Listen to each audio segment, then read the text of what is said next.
Buenos días. Disculpen el retraso. Quiero comentarles que hoy sí es el Día Mundial de Internet. Ayer fue el preámbulo, ¿verdad? Fue como las felices vísperas. Entonces, hoy debemos de estar de plácemes. Sabemos que actualmente en Internet están surgiendo noticias no muy gratas, no muy favorables, pero en estas dos jornadas de ayer y hoy, estamos tratando de dar cuenta de que esta poderosa herramienta es fundamentalmente edificante, que nos puede permitir crecer y ser mejores. Y que estos elementos aislados, si bien son dignos de ser tomados en cuenta, no deben de, por ningún motivo, manchar la imagen de lo que en principio busca hacer esta herramienta que es el Internet. Entonces, claro, yo no tengo que convencerles, sobre todo si alguno de sus equipos se vio afectado y ya está encriptado y tienes que pagar, bueno, pues ¿qué te puedo decir? Y máxime que según entiendo ahorita el maestro Jorge Vega nos dirá, pero entiendo que no es posible recuperarlos una vez que están encriptados.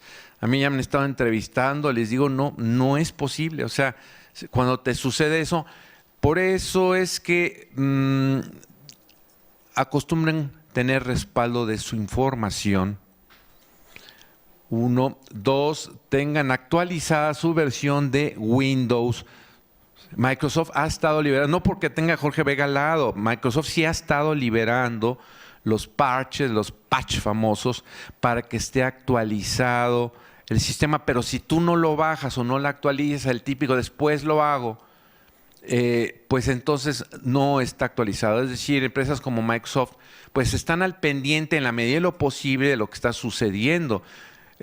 Pues tampoco son clarividentes para saber qué es lo que viene, pero sí al menos, les repito, tratan de que el sistema operativo esté en las mejores condiciones. Quienes tienen Windows 10, si me equivoco, que Jorge Vega me corrija, tienen mucho menos propensión a la vulnerabilidad. No con esto estoy diciendo compren el Windows 10, bueno, pues sí, claro, es lo más deseable, pero al ser la versión más nueva es la que es más segura, más inexpugnable. Entonces, pues son algunos consejos que me parece, a lo mejor en el palabras de Jorge Vega, pues se escucharían un poco sesgadas porque representan los intereses de Microsoft, pero yo que soy un académico, pues se los digo en ese plan, de que entonces tengamos esa, pues que no busquemos corregir las cosas, sino prevenirlas. Hay algunas que se pueden prevenir, no todo, por supuesto. Entonces, les decía que tener actualizados sus sistemas, tener un resguardo de su información. Y el último consejo, tengamos mucho cuidado en los mensajes, sobre todo en los famosos attachments, los archivos adjuntos, porque generalmente ahí es donde están enmascarados estos virus generalmente, y sí en efecto pueden afectar nuestros teléfonos inteligentes. Entonces que no bajemos la guardia, pero tampoco que digamos ya no quiero usar ni la computadora, ni el equipo, ni el smartphone. Eso ya es una actitud extrema. O sea, analógicos se vuelven. Sí, exacto. El apagón digital. El apagón digital. Entonces, recordemos, ya me estoy extendiendo mucho, pero que estoy dando tiempo, si me avisan cabina si ya está listo, ¿sí? Estoy dando tiempo porque qué mejor que el director general de la Unión Internacional de Telecomunicaciones, que el día de hoy emitió un mensaje, lo vamos a ver, dura 2 minutos 11 segundos, viene subtítulos en español, de un mensaje con motivo del Día Mundial de Internet. Pues es, digamos, la máxima autoridad, porque ellos finalmente son los que introdujeron este Día Mundial de las, pues de la social información, de las telecomunicaciones, y actualmente conocido como el Día de Internet. Si les parece, vamos a ver el mensaje del secretario general, dije director general, secretario general, si no me recuerdo, de la Unión Internacional de Telecomunicaciones. La acabamos de cargar ahorita, si hay algún problema les rogamos disculpas. Adelante con el video, por favor. Si ponemos audio. Bueno, si no, de todos modos ahí. Communication and Information Society Day, a day to mark the founding of our union over 150 years ago. The theme for 2017 is Big Data for Big Impact, which will explore the power of big data for development and examine the opportunities to convert unprecedented quantities of data into information that can drive development. The insight brought about by this analysis of data will enable evidence-based decision-making at the national, regional, and international levels, and help the implementation of all 17 United Nations Sustainable Development Goals for 2030. It will also be an occasion to take a closer look at the importance of governance and regulation and the implications for personal privacy and security, given the future exponential growth in data and connectivity. Countless opportunities will also be identified as we learn to better perfect and harness big data and understand the impact big data can have as a global good. Activities undertaken by the ITU membership will contribute towards building momentum to embrace big data on a global scale and to seize new opportunities to address development challenges. Bueno, pues este es el mensaje oficial del Día Mundial de Internet y como ven ustedes en este año consagrado a Big Data, grandes impactos, que es un tema que ha permeado relativamente poco aquí en nuestro país y que pues también les pido si ponemos el GIF, no sé si va a tener movimiento o no, el GIF oficial también de la conmemoración del Día Mundial de Internet.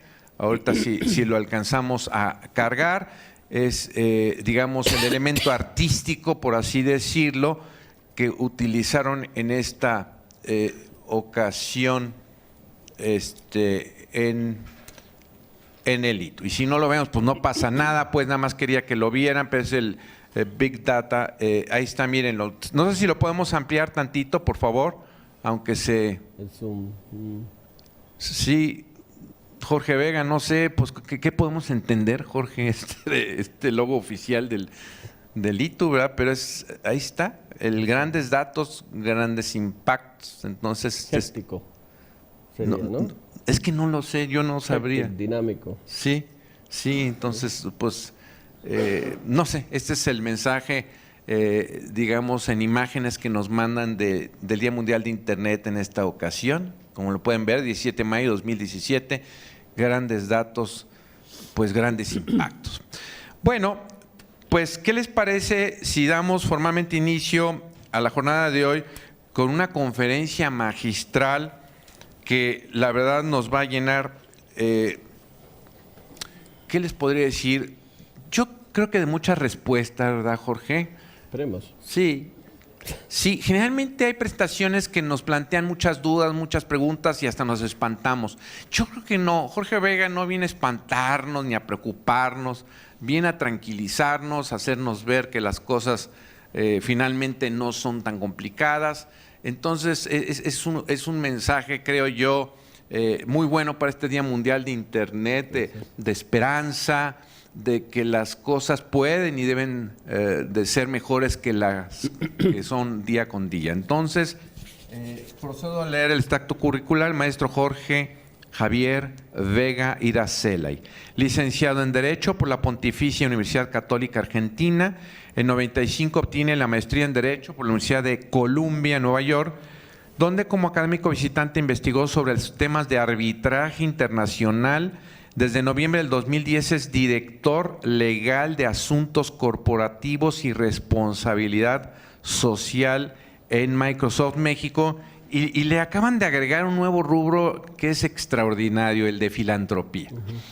Entonces, no solo hacer negocios, ¿verdad, Jorge? Sí es. Sino darse cuenta de que este mundo no todo es vender, sino también es preocuparse por las personas. Entonces me gusta que a estos rubros le agregaron oficialmente, formalmente su cargo, no crean que nada más por hoy para quedar bien con ustedes, el de filantropía. Y vaya que hacen muchas cosas. Lamentablemente hoy no da tiempo que nos hable de ese tema, pero algún otro día ojalá y podamos escuchar de los grandes proyectos que tienen, sobre todo encausados a los jóvenes, a los discapacitados, etcétera. Pero bueno, una gran labor y que pues felicito mucho a Microsoft México y a Jorge Vega por ello. Antes de trasladarse a México tenía responsabilidades similares en la región del Cono Sur de Microsoft, con sede en Buenos Aires, Argentina.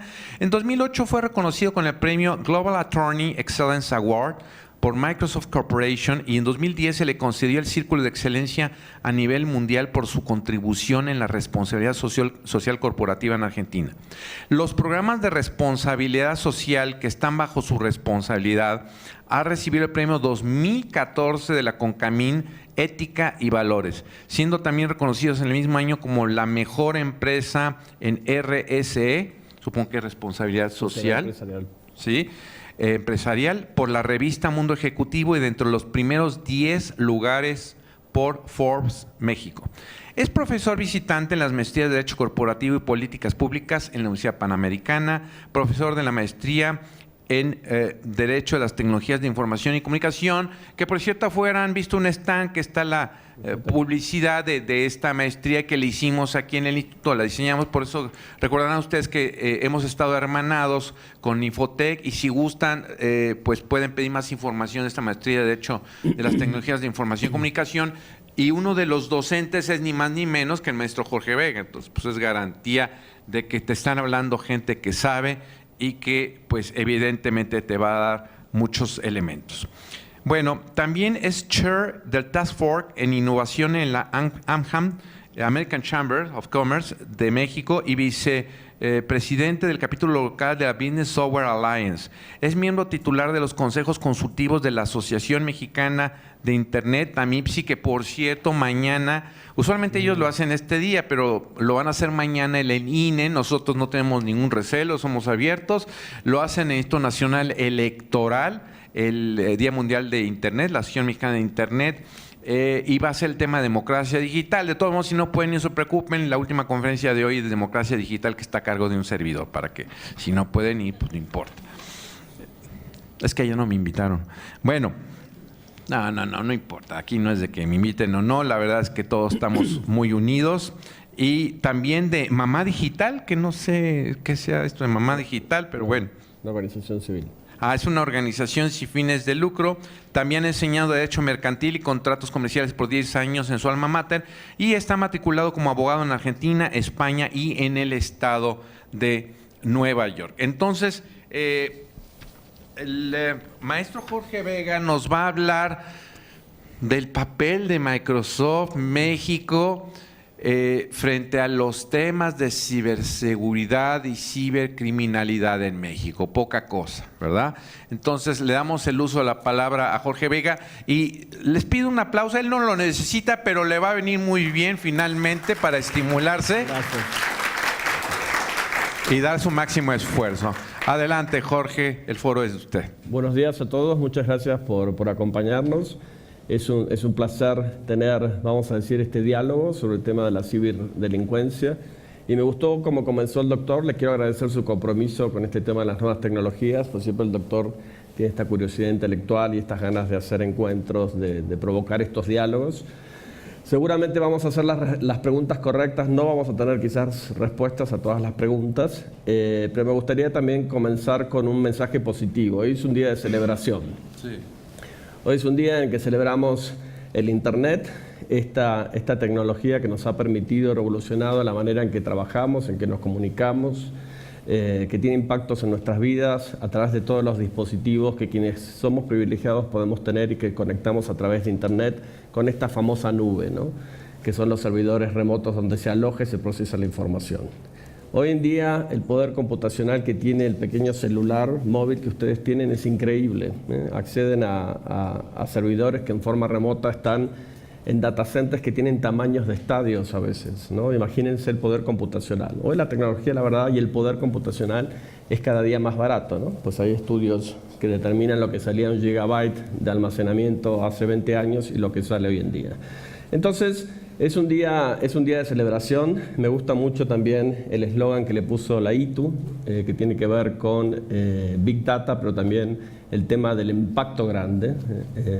Hoy en día pues habla mucho del tema de los datos como el nuevo commodity, casi la nueva moneda de cambio de la economía digital.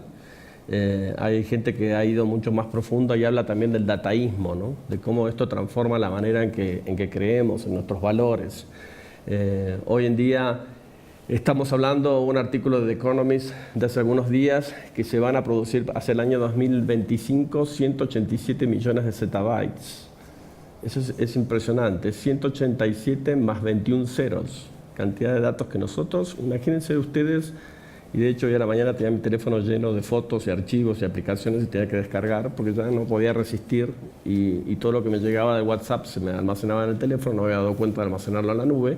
Todo es finito, ¿no? El teléfono y la nube también. Pero imagínense la cantidad de datos que producimos al día. Las fotos, los videos, las aplicaciones, los simples mensajes de texto, todos son datos que finalmente terminan en la nube. Es una celebración también, pero es un momento de reflexión. Sí. Es un momento de reflexión. Los europeos hablan un poco también de este estado de bienestar que ha traído el Internet y cuáles son los desafíos que tiene este estado de bienestar. Voy a concentrarme en el tema de ciberseguridad, pero quería también tocar algunos otros. En primer lugar, no nos tenemos que olvidar, y ahí perdonen que me ponga mi sombrero de titular del área de filantropía, la gran desigualdad que todavía enfrentamos. En México, la Asociación de Internet México, que es el nuevo nombre de AMIPSI, va a liberar su estudio, creo que en el día de hoy, de hábitos de Internet, pero el último estudio habla de 65 millones de usuarios de Internet en México. Todavía nos falta muchísimo, muchísimo. Y esos son usuarios, no significa que tengan acceso a sus hogares. Todavía nos falta mucho que lograr. El gran desafío que tiene esta cuarta revolución industrial, esta transformación digital que todos estamos viviendo, son las personas que quedan fuera de esta revolución.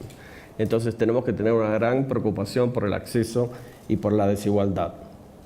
El segundo es, esta revolución pues también trae sus desafíos. El World Economic Forum, el Foro de Competitividad Global, pues ha estimado que se van a perder 7 millones de puestos de trabajo en el mundo, debidos en su gran mayoría a la automatización de las tareas, los trabajos de poco valor agregado.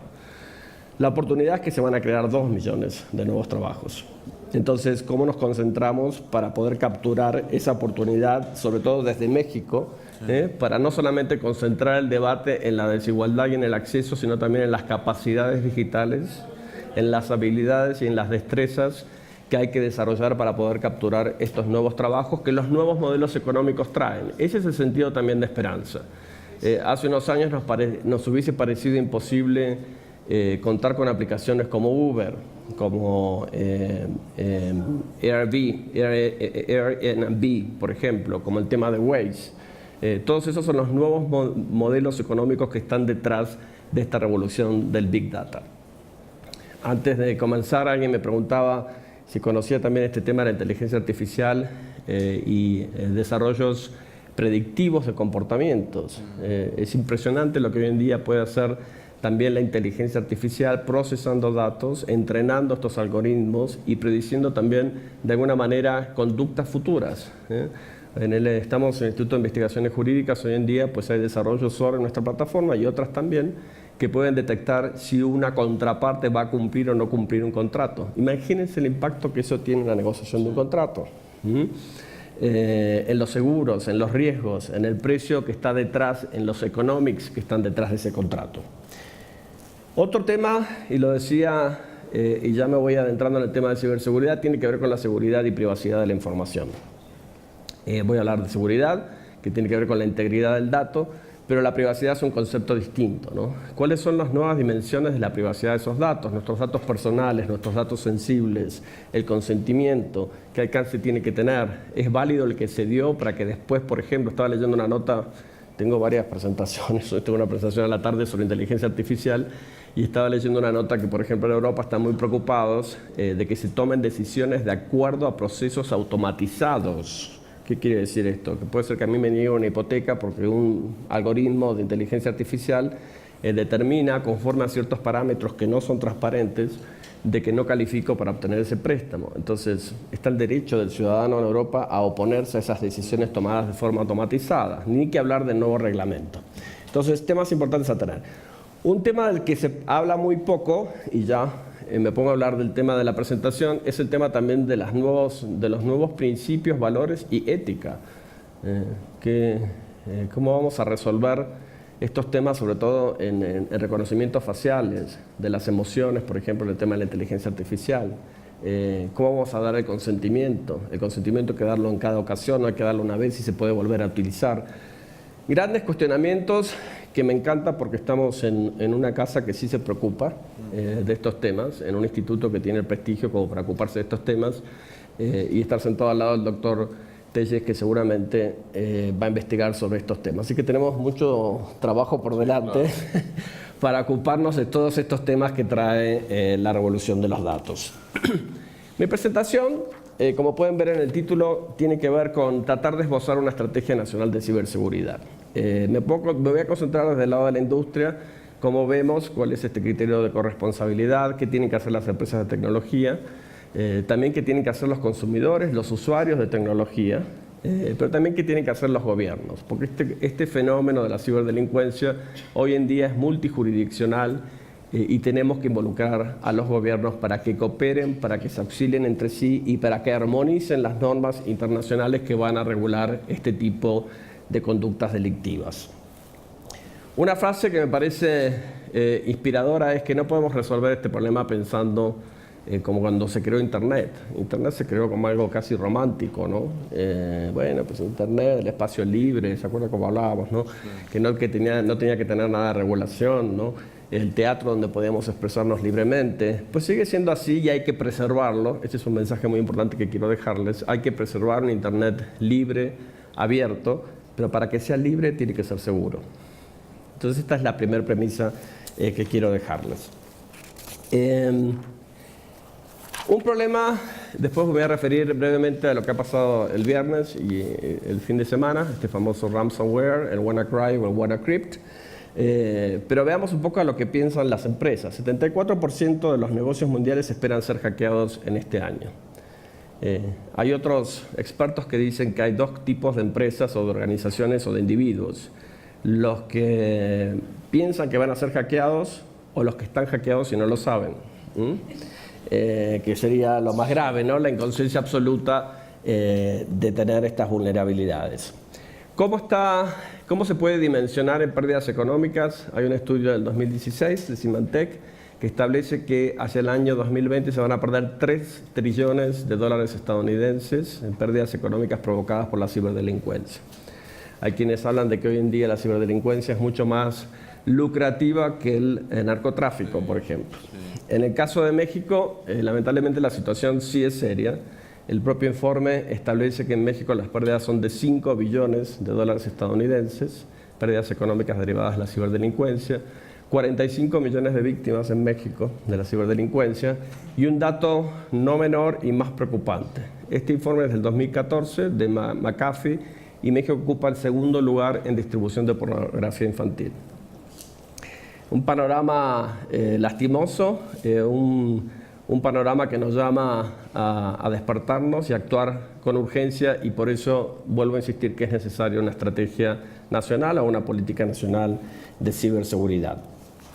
Pues, ¿qué pasó el fin de semana? También para hablar de los fenómenos que nos están ilustrando el impacto que puede tener la ciberdelincuencia, pues este fenómeno de ransomware, prefiero enfrentar el tema de manera abierta. Estos fueron vulnerabilidades que se robaron de la Agencia de Seguridad de los Estados Unidos, de la NSA. En abril se filtró esto en las noticias. Microsoft lo había ya detectado un mes antes y en el mes de marzo había liberado los parches de seguridad para su sistema operativo Windows 10. Como ustedes saben, todavía hay una base instalada muy grande de otros sistemas operativos que se discontinuó el servicio, como el XP. El XP es un sistema operativo del año 2001. Sin embargo, todavía sigue siendo usado. La mayoría de los cajeros automáticos tienen XP. Sí. Y fue el caso de Reino Unido, de los hospitales que todavía estaban usando esta plataforma. Nosotros fuimos muy claros, muy transparentes en el año 2014 en anunciar la discontinuidad del soporte técnico de este sistema operativo, pero finalmente en una decisión muy valiente, creo, y muy responsable que demuestra el liderazgo de Microsoft, nuestro CEO resolvió pues, el viernes en liberar también nuevos parches de seguridad para la versión XP y también para la versión 7 y 8.1 de Windows. Entonces, el estatus actual, la situación actual, es que los que tienen Windows 10 no han tenido ningún tipo de ataque. Ha sido robusto el sistema operativo con sus parches, salvo aquellos, que es un poco añadiendo lo que usted decía al comienzo, que deshabilitan la actualización automática.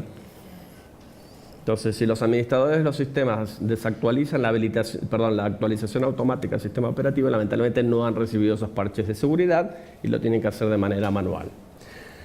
Lo otro que ha hecho Microsoft es también incorporar, edificar, sería este parche de seguridad en su sistema gratuito de antivirus, que es el Windows Defender. Entonces, hoy en día la situación está controlada. Hay mucho debate en los expertos, en la prensa internacional. Hoy le estaba leyendo un artículo en New York Times diciendo, bueno, pues hay que culpar a Microsoft. Pues las respuestas son mixtas. Hubo un artículo muy interesante del País también del fin de semana, donde diciendo, aquí hay corresponsabilidad. Está el proveedor de la tecnología, que tiene que dar sus updates y sus parches, pero también están los administradores y los usuarios de la tecnología. Pues ayer creo que el doctor Recio dio un ejemplo, espero citarlo bien, porque me comentaron que había dado este ejemplo, pero creo que es como que un automóvil ustedes reciben en su tablero de que tienen que cambiar el líquido de los frenos y ustedes no lo cambian. Bueno, pues a ver, hay cierta responsabilidad por parte de ustedes, ¿no?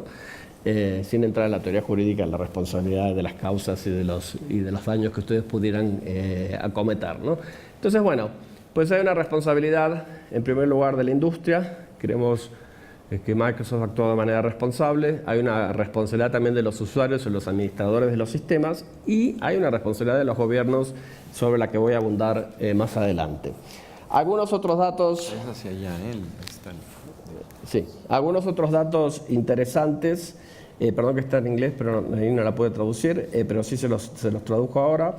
Temas interesantes es, por ejemplo, el número de días en que una organización que tiene comprometida la integridad de sus datos de sus sistemas, pues se demora en descubrir un ataque a sus sistemas. Es alrededor de 146 días, 146 días en que descubre que tiene una vulnerabilidad o un ataque en su sistema.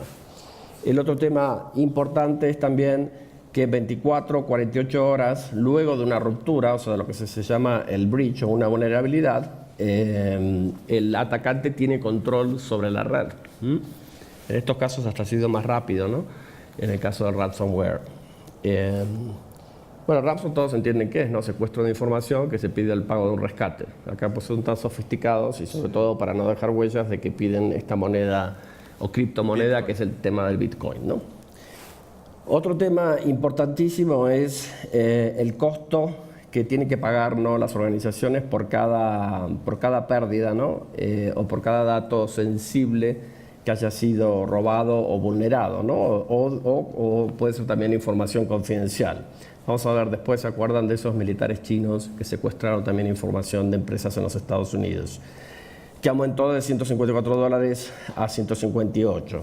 Otro tema importante en estos datos, pues acá creo que no... Es que es hacia allá, exacto. Hacia allá, norte, allá. noroeste o noreste. Bueno, parece que se pasmó. ¿Nos ayudan en cabina a la siguiente, por favor? Ahí está, perdón. Una idea de la magnitud de los dispositivos que corren, en este caso nuestro sistema operativo Windows, se actualizaron alrededor de 1 billion, que son 1.000 millones de dispositivos. El otro tema importante, si le damos, porque pasa que no funciona el clicker, ahí está. Sí. Lo vamos a ver más adelante para que tengan una idea de la magnitud de la cantidad de correos que nosotros escaneamos por fines de seguridad. Y la verdad que a raíz de este virus, yo entré a mi carpeta, por ejemplo, de basura, ¿no? De los correos o los que eran no deseados, y me di cuenta de la cantidad que, por ejemplo, Windows Defender había seleccionado y me había mandado un aviso diciendo que era un mail sospechoso de phishing, por ejemplo, ¿no? Eso es una tarea preventiva que nosotros hacemos y son 200 billones de correos que analizamos por mes con efectos de malware y spam.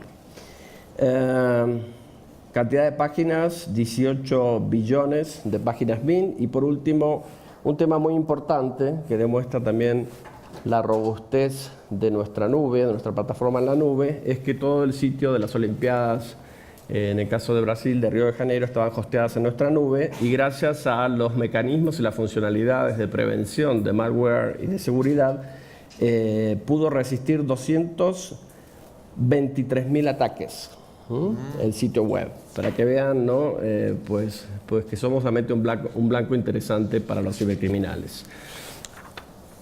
Pasando un poco a entender esta dimensión de los países y de los ataques nación, pues aquí tenemos un grupo de delincuentes con este tema del ransomware, pero también hemos visto que los estados hoy en día están desarrollando armas cibernéticas. Vamos a ver algunos ejemplos. Y por eso es necesario la cooperación entre los gobiernos, entre los países, y tratar de llegar a algún tipo de acuerdo para establecer pues qué conductas se van a sancionar, cómo se van a prevenir, cuál va a ser la gobernanza. Vamos a desarrollarlo más adelante. Una reflexión que me parece también importante hacer es que los hackers ya no quieren presumir de que pueden hackear un servidor. Hoy en día los hackers son criminales. No son esos hackers en su momento románticos también que decían, uy, pude vulnerar, ¿no?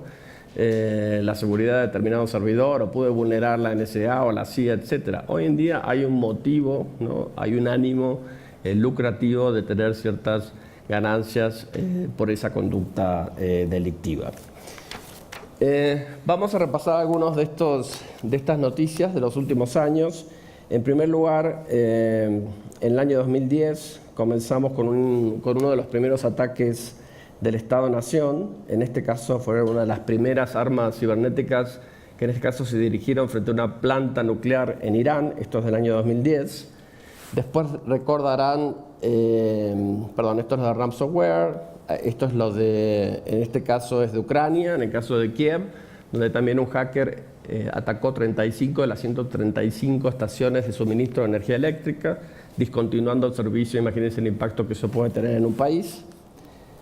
El otro ejemplo que tenemos también, perdón que no estoy mirando bien aquí, es el tema de Sony. Recordarán, este fue uno de los primeros también ataques nación, en este caso fue Corea del Norte, que atacó a los servidores de Sony porque querían lanzar pues este informe que cuestionaba algunas de las prácticas del gobierno. En este caso también la industria se unió para poder poner a disposición de la red este material que estaban atacando. O sea, en este caso fue uno de los primeros ataques nación de que tenemos conciencia. Y sobre todo muy importante reflexionar, que marca un paradigma también en este tema de la ciberdelincuencia, es porque en realidad estaban atacando pues la libertad de expresión, ¿no? Y la libertad de información. Entonces había un derecho ahí subyacente interesante porque tiene una visión distinta al gobierno de turno. El otro tema muy importante, déjenme ver acá, recordarán también el famoso caso del padrón electoral, hace ya más o menos 2 años, que un partido alojó en la nube, en este caso de un competidor de Amazon, y que hubo un gran debate también ciudadano, y esto también se vinculó también mucho en la prensa, se discutió bastante, aunque también no hubo muy buena información, porque no es que esto esté prohibido, no hay ninguna legislación específica que prohíba que se pueda alojar esto en la nube, en una nube pública, sino que no tenían protocolos de seguridad y había peligro para la integridad de la información. ¿Sí? ¿Qué pasa frente a estos ataques y cuál es el rol que tienen los proveedores de tecnología? En primer lugar, pues, independientemente si están los estados o los gobiernos o los hackers involucrados, los primeros que tenemos que salir a socorrer la incidencia que tienen nuestros clientes y nuestros usuarios, pues son las empresas de tecnología. Imagínense la disrupción que ha tenido Microsoft desde el día viernes, este tema del WannaCry. Hay 3.500 ingenieros que están trabajando en la seguridad de nuestros sistemas y fuimos los primeros que hay que salir a darle una respuesta al cliente. Este es uno de los principios que vamos a ver más adelante, que tiene que ver con la gobernanza de esta estrategia o política nacional de ciberseguridad, donde sí seguimos creyendo que la industria, los proveedores de tecnología, pues tenemos que tener este rol de ser los primeros socorristas frente a estos incidentes de seguridad. Si le damos a la... ¿Nos pueden ayudar? Es que estamos cambiando baterías, porque eso no sabemos, ¿verdad? El nivel de baterías. Si nos pueden ayudar en cabina, a la siguiente, por favor. No, ese lo dejamos ahí. No, a ver, vamos para atrás. Me parece que nos pasamos uno más para atrás. Para atrás, por favor, una. Ok, le damos a la próxima. La siguiente. Ok. Bueno, el doctor nos acompañó en la inauguración del Centro de Ciberseguridad aquí en Microsoft México y cuando tuve que dirigir unas palabras, pues esto le causó mucho interés en los medios, ¿no? Cuando decía que el ciberespacio es el nuevo teatro bélico, ¿no?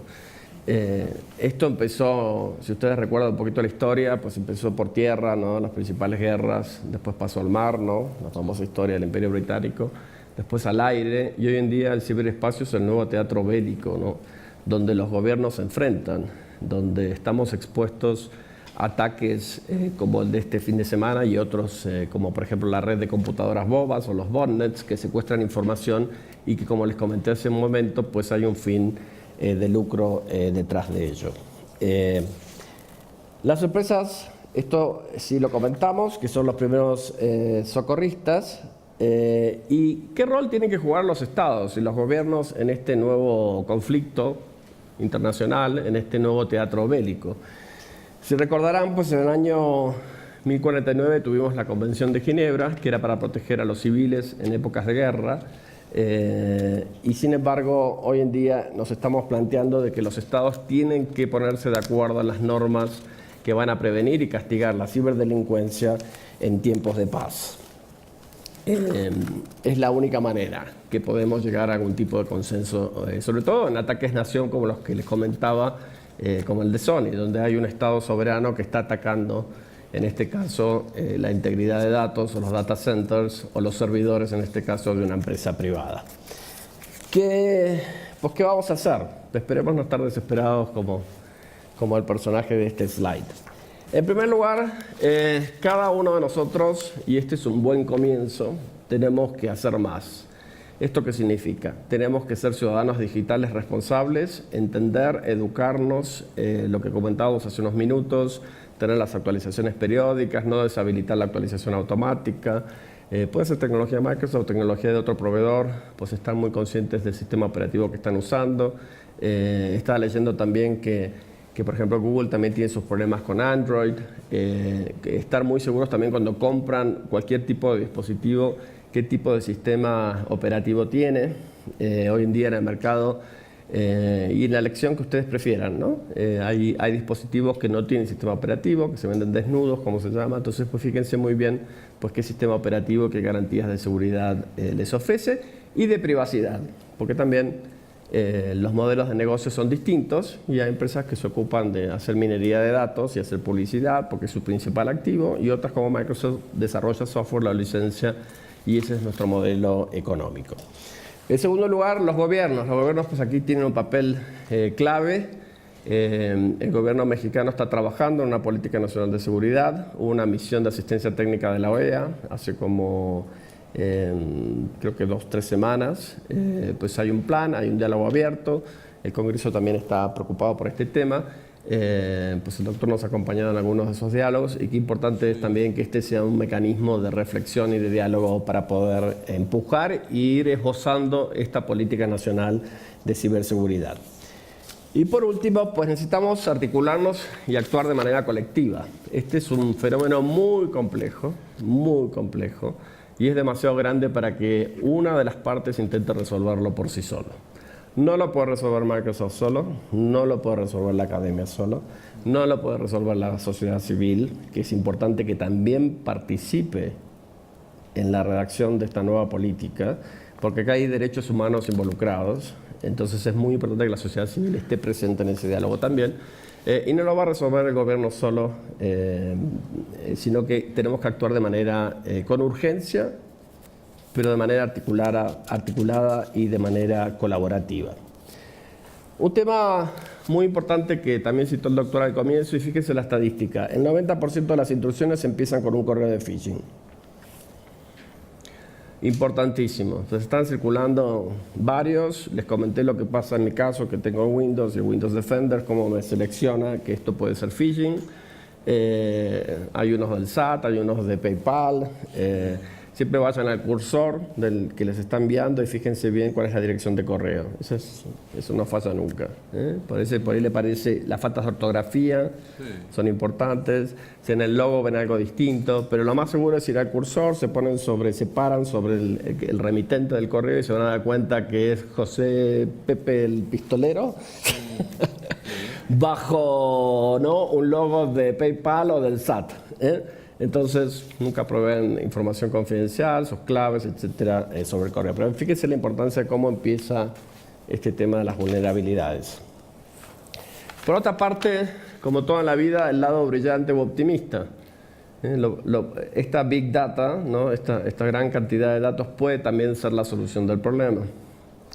Hoy en día existen algoritmos que pueden predecir, que es como el que usa Windows Defender, que puede predecir cuándo hay conductas delictivas, puede aprender de los ciberdelincuentes y puede establecer filtros y mecanismos defensivos. Esta es la famosa inteligencia artificial. También podemos aprender de los ciberdelincuentes con datos, con algoritmos, y podemos responder frente a estos incidentes. Esta es una carrera que no tiene fin, porque mientras el algoritmo aprende, pues los ciberdelincuentes se hacen más sofisticados, ¿no? Entonces siempre pues es un poco una carrera muy dispar. Pero sí también en la propia tecnología, y esto lo hemos incorporado a nuestra propia tecnología, puede dar respuestas a este flagelo de la ciberdelincuencia. Contarles un poco cómo lo utilizamos, es esto lo que les acababa de comentar hace unos minutos, cómo utilizamos esta inteligencia artificial para detectar estos correos que pueden ser sospechosos, que los manda una carpeta especial y entonces nos avisa de que esto es sospechoso y que podría ser un ataque de phishing. Tenemos, les comenté, 3.500 ingenieros trabajando en esto, hay distintas áreas. Una área tiene que ver, nosotros siempre hablamos de 3 principios, que es la detección, que es la protección y que es la respuesta. La detección generalmente pues tiene que ver con estos robots, con estas soluciones y estas herramientas que tenemos en nuestra tecnología. La protección tiene que ver con la educación también y cuando tenemos que estar muy cerca de nuestros clientes. Este ha sido un ejemplo también de lo que ha pasado estos días durante el fin de semana. Y la respuesta es cuando ya tenemos que tomar medidas legales o cooperar con las autoridades. Hemos desarticulado también muchos botnets, estas redes de computadoras bobas que estaban secuestrando también información o que tenían algún tipo de motivo económico, y eso tiene que ver también con la respuesta. Por supuesto, siempre lo hacemos en el marco de la ley y cooperando con las autoridades. En el caso de México, pues tenemos un convenio de colaboración firmado con la Policía Científica, a quien la verdad que les reconozco con mucho respeto, con mucho afecto, toda la profesionalización que tienen, el gran trabajo que están haciendo, y colaboramos en desarticular pues estas bandas de criminales o estas redes de computadoras también en el Estado de México, y eso tiene que ver también con la apertura de nuestro centro de ciberseguridad que hicimos en el mes de febrero pasado. Las inversiones, esto ha sido una prioridad desde el año 2001 de nuestro fundador y ex director general, que fue Bill Gates, donde empezó a hablar de este concepto de computación confiable. O sea, no estamos empezando hoy a tratar estos temas de ciberseguridad, sino que desde aquel concepto donde la nube no estaba tan presente, pues teníamos muy embuidos en nuestro ADN este concepto de la seguridad y hacer que la tecnología sea confiable, y después voy a compartir algunas reflexiones sobre ese tema. Pues aquí un monto de la inversión es $1 billion de dólares estadounidenses que invertimos en seguridad de la información. Este es el fenómeno que necesitamos aplicar la ley. Internet ha sido una tecnología hasta ahora pues regulada, algunos estados han intentado regularla, vamos a ver más adelante la cantidad de esfuerzos que hay a nivel mundial en regular este tema de la ciberdelincuencia, y es importante hacerlo todo en estricto apego a la ley y al derecho. Y siempre preservando que es el equilibrio justo que hay que hacer en las regulaciones y en las leyes, de que hay bienes jurídicos tutelados, en este caso subyacentes, que hay que tener en cuenta. Tenemos la libertad de expresión, tenemos la libertad también de opinión, tenemos el tema de los derechos de autor, tenemos el tema también de la seguridad nacional, ¿no? Pues entonces hay que ser muy equilibrados, teniendo en cuenta que tenemos que estar a favor de la tecnología, tenemos que estar a favor del Internet porque creemos que es una cosa buena, y tenemos que ser muy balanceados en cómo vamos a hacer esta regulación. Y algo que parece muy obvio y muy básico es que es un fenómeno global. Entonces, pues los estados tienen todo el derecho, ¿no?, pues de acuerdo a su soberanía, de dictar sus leyes y sus regulaciones internas, pero no pueden ponerle un corset al Internet, que es un fenómeno global, multijurisdiccional, intentando pues, que con una ley local vamos a solucionar el problema, ¿no? Y por eso ya hay mecanismos internacionales, no solamente de cooperación, sino también de derecho positivo, como el Convenio de Budapest, que la verdad que los invito, que entiendo que también en este auditorio pues hay muchos líderes y expertos en investigación jurídica, que nos ayuden también a convencer a las autoridades y al Congreso para que finalmente México ratifique y adhiera a este Convenio de Budapest. Es perfectible, pero es el mecanismo internacional de armonización de normas sustantivas, adjetivas y de cooperación y auxilio internacional que mejor existe. México es observador y realmente este sería un gran paso adelante que podríamos dar.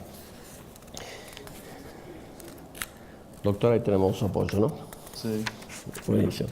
Pues estamos muy lejos de declarar la victoria, y ojalá pues algún día podamos declararla, pero vamos a empezar a esbozar algunos principios para acercarnos lo máximo posible. La colaboración entre los gobiernos es muy importante, ya hablamos de la armonización de normas internacionales y vamos específicamente a entender por qué los gobiernos son importantes en este tema de la ciberdelincuencia, ¿no?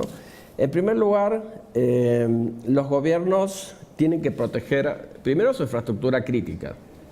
Imagínense lo que se llamó en su momento, el primer ataque fue el de Estonia, donde hubo un ataque de negación, ¿no es cierto?, que se llamaba de servicios del Estado. ¿Por qué? Porque Estonia era uno de los países líderes en Europa del Este y tenía la mayoría de los servicios públicos y servicios del Estado informatizados, ¿no? Estaban digitalizados. Pues uno de los principales ataques fue contra Estonia. Esto lo hicieron los rusos, ya hace muchos años, pero fueron los primeros. Y hay una anécdota muy divertida de una estatua de un soldado ruso caído de la Primera Guerra Mundial que estaba en Estonia, y el gobierno de Estonia saca esa estatua y en represalia pues los piratas informáticos rusos atacan al Estado de Estonia y finalmente todos sus servidores quedan bloqueados. Entonces, proteger, ¿no?, su infraestructura crítica y también a sus ciudadanos. Hoy en día los ciudadanos pues, reclaman que la integridad de su información pues, esté protegida por los gobiernos. En segundo lugar, también como usuario. Hoy en día pues, los gobiernos usan tecnología. Hoy en día tenemos digitalizado los procesos de recaudación, por ejemplo, de declaración como el tema del SAT. Ese es un gran fenómeno de México. Está la página de gov.mx, donde la mayoría de los trámites también pueden hacerse en línea. Entonces, es muy importante también que el gobierno le interese involucrarse en este tema de ciberdelincuencia, porque son grandes usuarios de tecnología. Por último, también por el lado de la creación, hoy en día los gobiernos y los poderes que correspondan, el legislativo en su caso, y en algunas instancias también el judicial, pues crean nuevos precedentes, crean leyes, crean regulaciones, crean políticas, y es muy importante que entiendan la dimensión del problema de la ciberdelincuencia. Y por último, lo que vimos en el caso de Corea del Norte. Hoy en día también los gobiernos son atacantes o víctimas. Explotan estas vulnerabilidades y pueden atacar a otros estados-nación o a empresas particulares, o en este caso también pueden ser individuos. Algunas cifras interesantes. Tenemos más de 50 países a nivel global que tienen capacidades de defensa cibernética. Sin embargo, tenemos 37 con capacidades ofensivas. Entonces, este tema no parece que algunos están en la ofensiva, otros están en la defensiva. Hay 95 países, y aquí también una gran oportunidad para quienes les guste la investigación jurídica, que están desarrollando legislación sobre el tema de ciberseguridad. En México es uno que está de alguna manera esbozando una política nacional de ciberseguridad.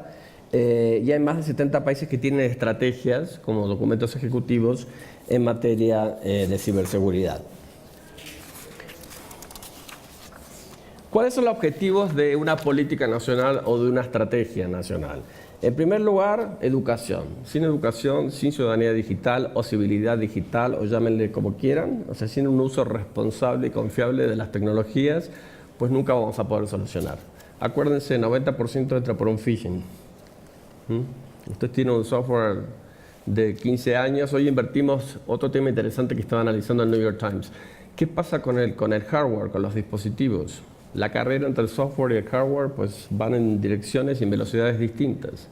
Si los nuevos dispositivos no tienen realmente pues un software potente, actualizado, robusto, que proteja la seguridad de la información, pues vamos a tener un problema, ¿no?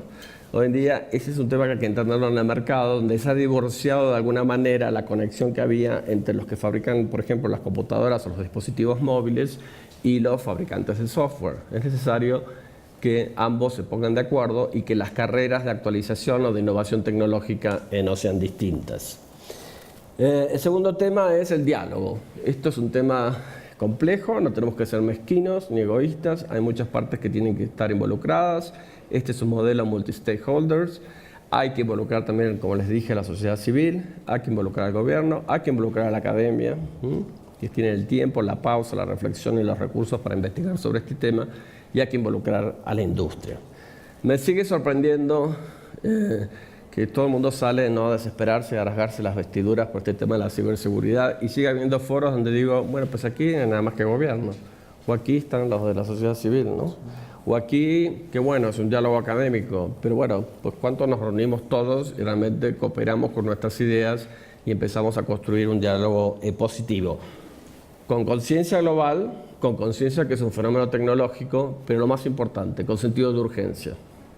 Lo que pasó este fin de semana es un llamado de atención para que realmente, por una vez, tengamos sentido de urgencia en la elaboración de una política nacional de ciberseguridad.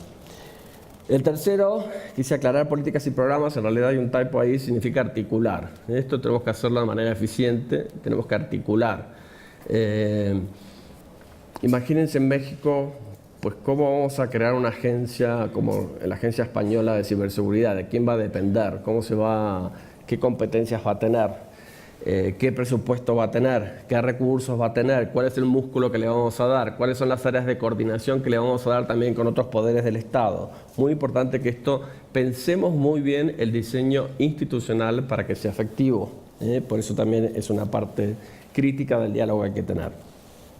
La especificación de las funciones, los objetivos y métricas para medir el progreso, cosa que generalmente hacemos muy mal. Y ojalá crear un observatorio ciudadano sobre la política nacional de ciberseguridad y haya métricas, como por ejemplo ha tenido Colombia con el tema de la inclusión digital, donde los propios ciudadanos van revisando si se cumplen las métricas y los objetivos que se trazaron en una política nacional.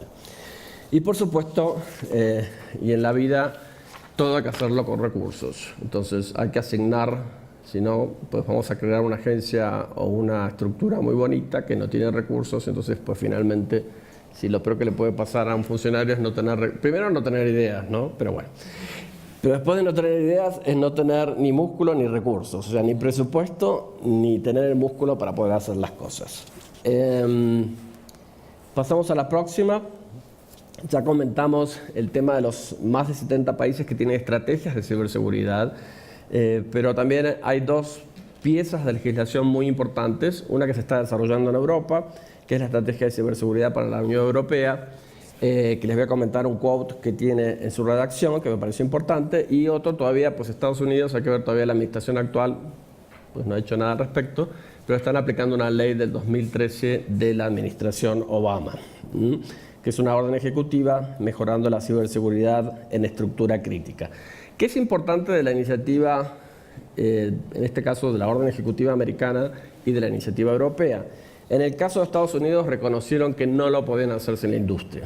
Esto es una asociación público-privada, esto fue una decisión estratégica del presidente Obama y se trabaja muy de la mano y trabajamos también con nuestros competidores, con Facebook, con Google y otras empresas tecnológicas en ayudar al gobierno a entender este grave problema y en aplicar también las mejores prácticas de la industria, que como vimos antes, pues somos los primeros que tenemos que socorrer frente a un incidente de esta naturaleza.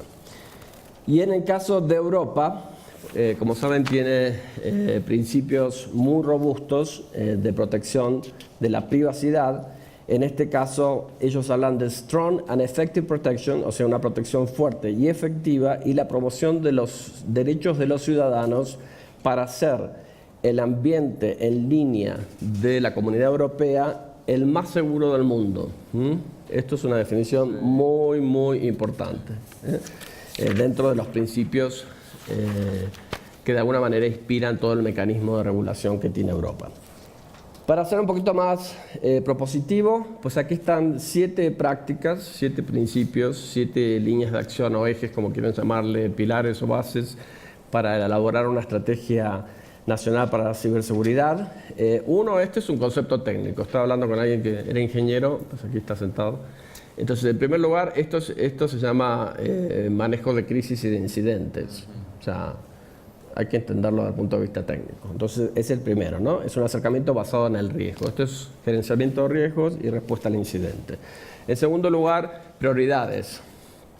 Hay que asegurar, en primer lugar, la infraestructura crítica del Estado, por ejemplo, servicios de salud, servicios de seguridad, servicios no es menos importante de recaudación de impuestos, y establecer prioridades, cuáles son los activos informáticos que vamos a proteger antes que otros.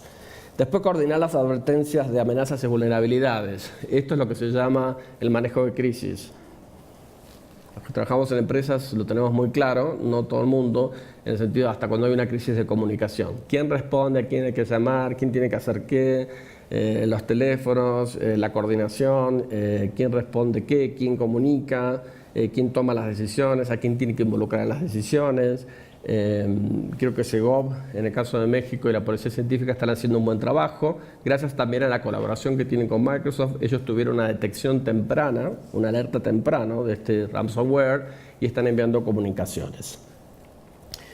Tenemos el CERT de policía, está el CERT de la UNAM, entonces cómo se conectan, quién maneja qué. Entonces es muy importante que esto se haga de manera coordinada.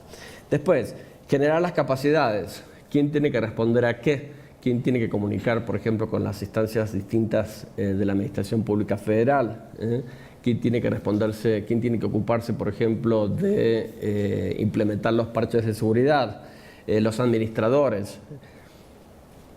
Yo dudaría mucho que todos los administradores de sistemas de la Administración Pública Federal están coordinados, que tienen un protocolo único. Está el MACTIC en la política 2.0, es un buen comienzo, pero creo que todavía hay que llevar eso más adelante. Educar, fundamental. Ciudadanía digital, ciudadanía digital, ciudadanía digital. Siempre hago una reflexión más por el área de filantropía. Me sorprende que a veces le demos a un niño un dispositivo, una tableta, conectado a internet, sin filtros, sin prepararlo para entender qué va a encontrar en línea, cuáles son los códigos, dónde puede acceder. Hoy en día las redes sociales, ¿cuáles son los nuevos códigos? El famoso, la etiqueta en línea, ¿no? Los códigos de conducta, el tema del bullying, el tema del odio. Esto es un panorama que es muy importante y que se concentra en este concepto de uso responsable y confiable de las nuevas tecnologías. Eso es ser ciudadanos digitales. Invertir es fundamental. Pues invertimos en la tableta, ya que hablar un poquito casi como Argenmex, más padre, pero no invertimos en una tableta que tenga un sistema operativo poderoso o no le hacemos un update, a veces por desconocimiento, a veces por negligencia, a veces por querer ahorrar en lo más importante, que es proteger nuestra información. Muy importante invertir en tecnología. De hecho, pues hemos tenido muchas llamadas de clientes nuestros que, bueno, pues ya se dieron cuenta que no quieren tener más XP. Y eso que nosotros no es que hicimos esto para vender Windows 10, pero realmente, bueno, pues es una respuesta responsable, ¿no? Sobre todo grandes grupos corporativos en México, de decir, no puedo tener toda mi información sensible. En una época donde cualquier empresa hoy en día es digital, ya se acabó casi el proveedor de tecnología. Hoy cualquier empresa es digital, tiene el 80-90% de sus principales activos en la nube o en servidores, ¿eh? Entonces, ¿a quién se lo estamos confiando? Muy importante eso. Y séptimo, pensar de una manera global, porque es un fenómeno global y no lo vamos a resolver dentro de las fronteras territoriales con principios del siglo XVII de la paz de Westfalia. Hoy estamos hablando, los Estados-nación, estamos hablando de un fenómeno global que tenemos que pensarlo, y por eso la frase de comienzo, de manera distinta y de manera global. ¿Qué es esto de manera global? En primer lugar, las relaciones entre los CERTs. Los CERTs hoy en día tienen que compartir información, vulnerabilidades. Es básica la cooperación. Lo que pasa en un país puede infectar a otro. Lo que pasa en un país seguramente va a pasar en otro país, y ni decir lo que pasa entre los CERTs de un mismo país.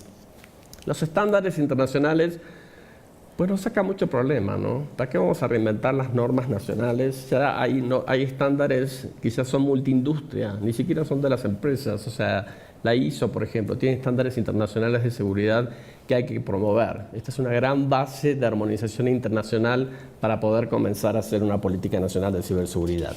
Ya hablamos de la legislación de cooperación, hablamos de Budapest, y acá tengo el compromiso del doctor para que nos apoye a impulsar la adhesión de México. Y por último, los principios de ciberseguridad para los gobiernos. Los gobiernos no pueden estar pasivos, no comprometerse, no importarles su infraestructura crítica, ni la seguridad de sus empresas y de sus ciudadanos. Muy importante también que los gobiernos tengan principios.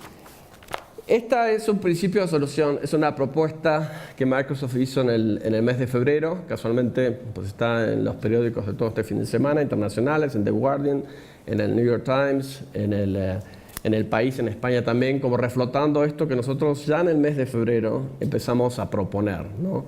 Necesitamos una nueva convención internacional, en este caso una convención digital, que sería de Ginebra. Protejamos a los ciudadanos en tiempos de paz. Es muy importante que armonicemos los principios sobre los cuales queremos crear, y me encanta la expresión de la Comunidad Europea, ¿no? Pues un ambiente digital más seguro, protegiendo, por supuesto, ciertos derechos. No tenemos que empezar de cero, ya hay algunos acuerdos. En primer lugar, pues la OEA, como les comenté, está trabajando, está muy activo de esto, pero también las Naciones Unidas, con la colaboración de la Unión Internacional de Telecomunicaciones, en el mes de septiembre del 2015 ya elaboró algunas normas y principios básicos para elaborar una estrategia nacional de ciberseguridad.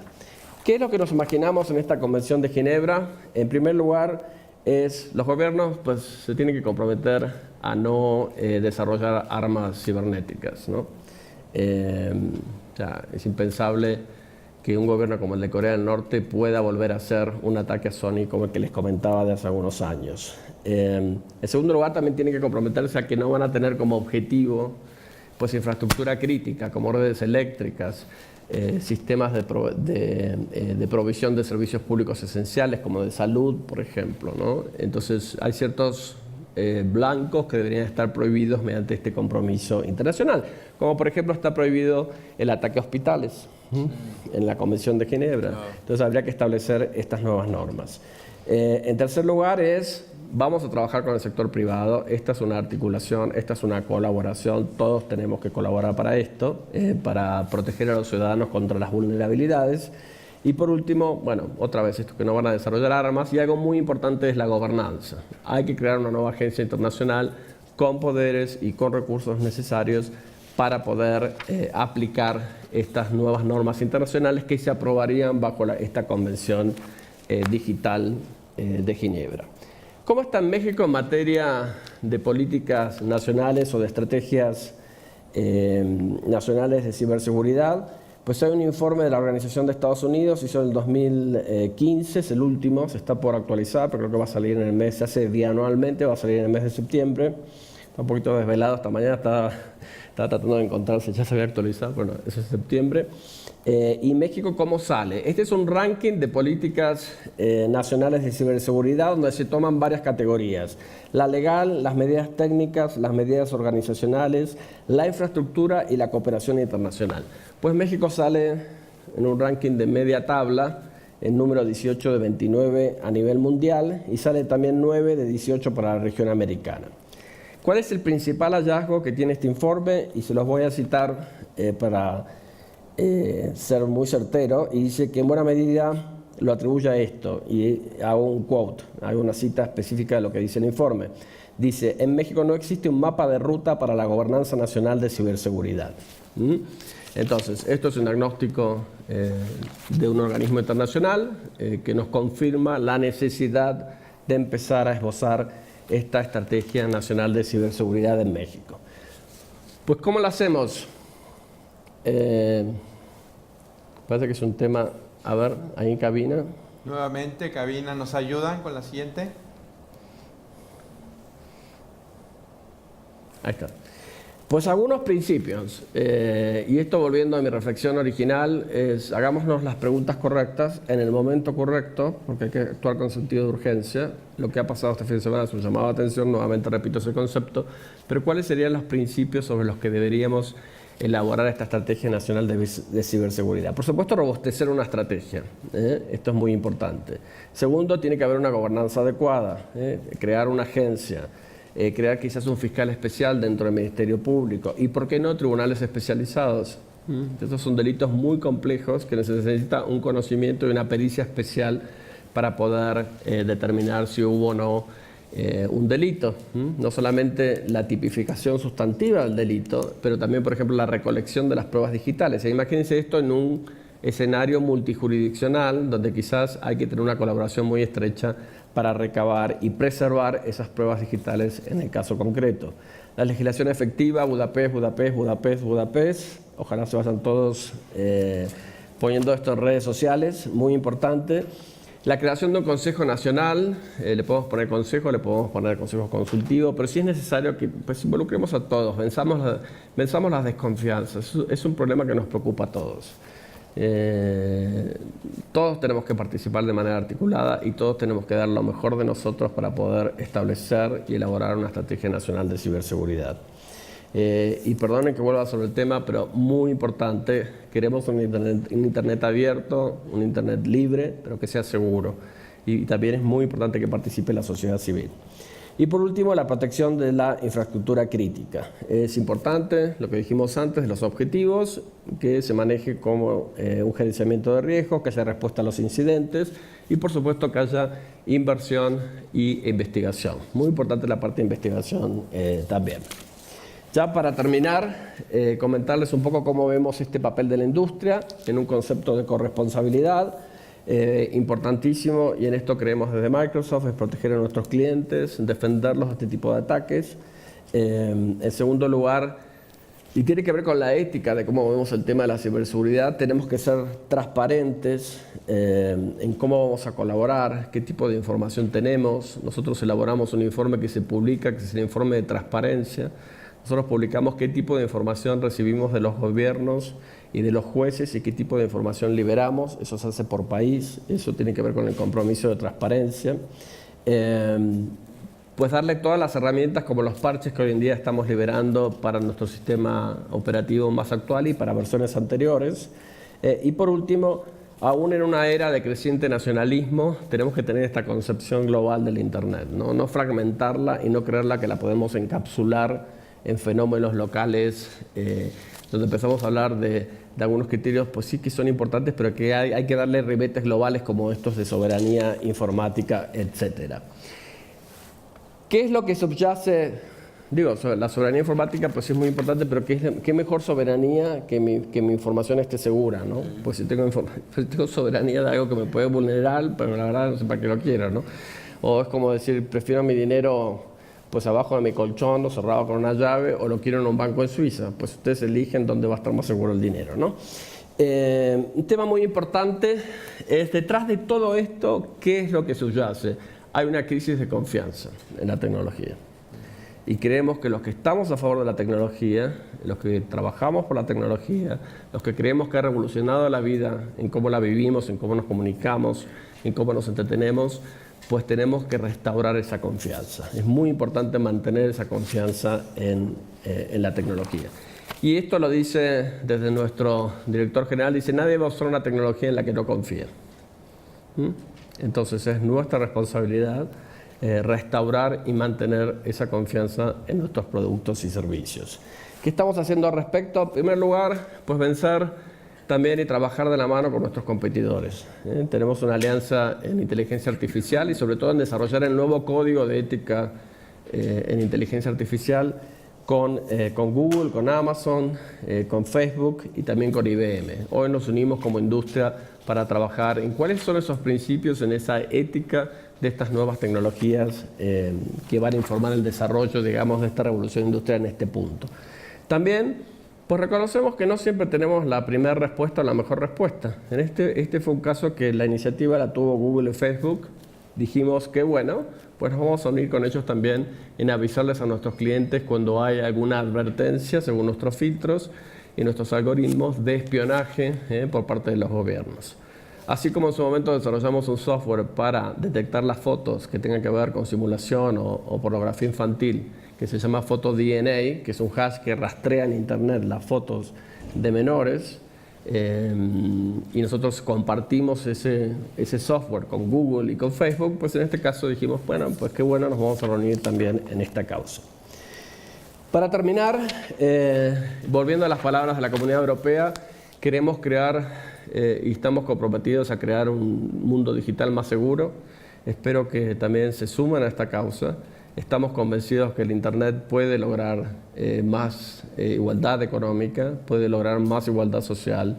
Creemos que es un estado de bienestar que tenemos que preservar, que ha democratizado la información, que ha influido en la manera que se hace política, ¿no? Que ha tenido tanta incidencia en nuestras vidas. Imagínense desde que uno se levanta la cantidad de dispositivos y mecanismos de interacción que tiene con Internet, ¿no?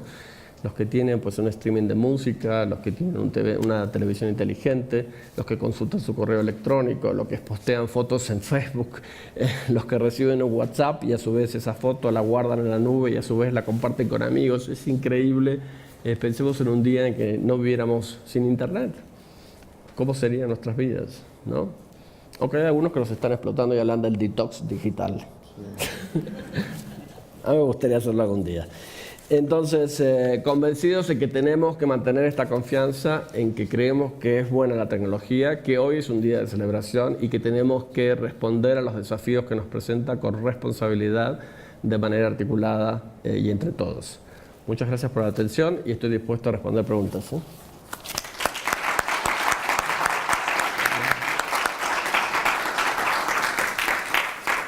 Bueno, si me dan señal